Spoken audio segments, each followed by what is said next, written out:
Good morning. I'm delighted to call today's hearing to order. First, I'd like to congratulate two members of this committee who were instrumental in organizing the inaugural ceremonies that took place at the Capitol earlier this week. Senator Klobuchar and Senator Fisher, respectively, the chairwoman and ranking member of the Senate Rules Committee in the last Congress. For more than a year, the Joint Congressional Committee on Inaugural Ceremonies, led by Senator Klobuchar, put tremendous effort into planning, organizing a traditional ceremony on the west front of the Capitol.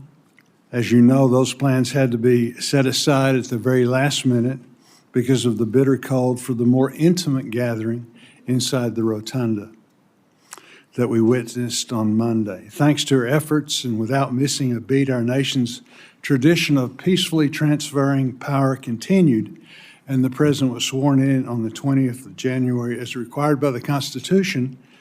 Many thanks to Senator Klobuchar, Senator Fisher, and the staff for successfully organizing and hosting one of our nation's most important civic traditions.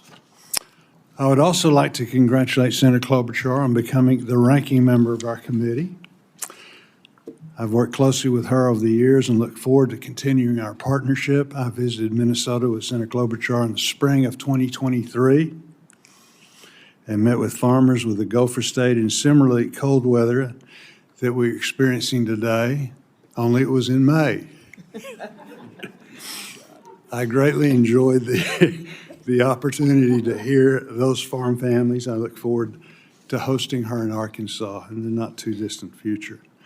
I would like to welcome the committee's members. For those returning, thank you for your continuing service. For our four new members, Senator Slotkin, Schiff, Moran, and Justice, thank you for choosing to serve on the committee. I look forward to working with you and learning more about what is important to you and your states. Our committee, established in 1825, is one of the oldest in the Senate. Our hearing room, which we will use in the future, is unique in that we don't have a dais but a table. We sit across from each other, not away from each other, symbolic and practical.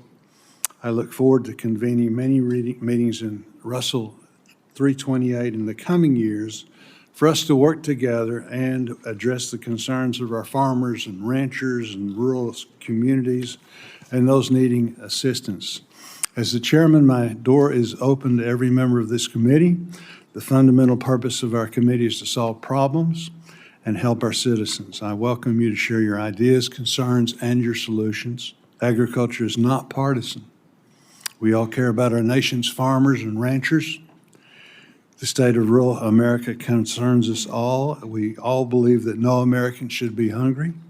I intend for this committee to be highly productive in the 119th Congress.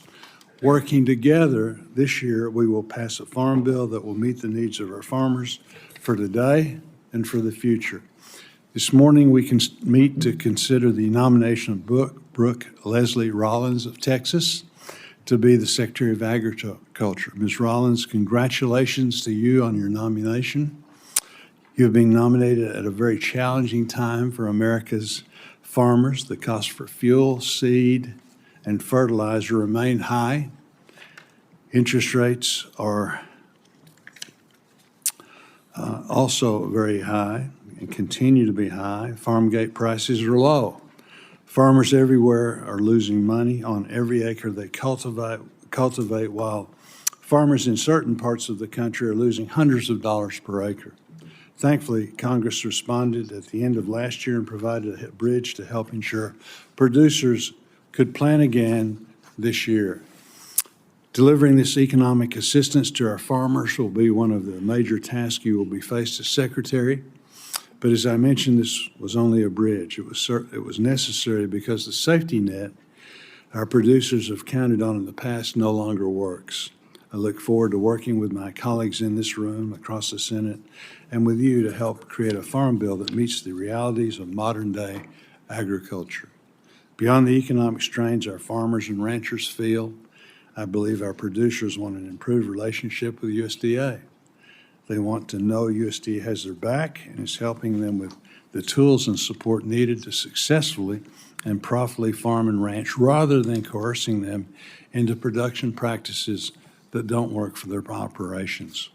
They want new markets and new opportunities to sell what they produce. They want conservation programs to help with the issues they are facing on their farms. They want rural communities to have the infrastructure and the resources for a high quality of life. USDA, with the right leadership, can do all of these things.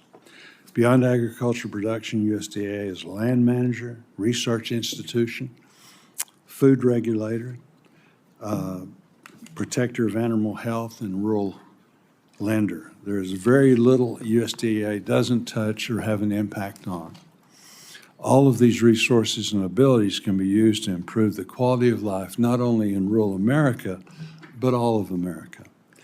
As I've met and talked with Ms. Rollins, it is clear the needs of American farmers, ranchers, and rural communities will be her focus. It's also clear that she has the relationships across the new administration and an understanding of the processes in which decisions are made in the executive branch to best position our producers for success. I look forward to seeing her bring her considerable skills and her abilities to bear at USDA for the benefit of our farmers, ranchers, and rural communities.